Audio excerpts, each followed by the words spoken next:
هو الذي جعل الشمس ضياء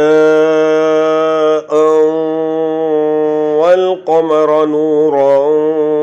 وقدره منازل لتعلموا عدد السنين والحساب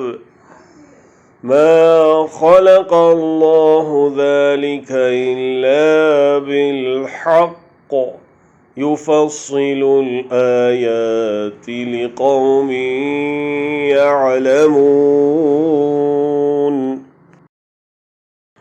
هو الذي جعل الشمس ضياء والقمر نورا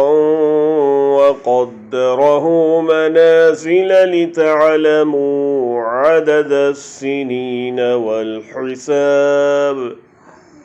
ما خلق الله ذلك إلا بالحق يفصل الآيات لقوم يعلمون।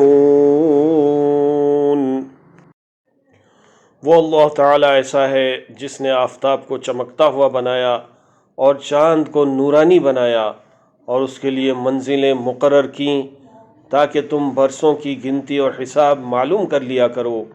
अल्लाह ताला ने ये चीज़ें बेफ़ायदा नहीं पैदा की, वो ये दलाइल उनको साफ साफ बतला रहा है जो दानिश रखते हैं।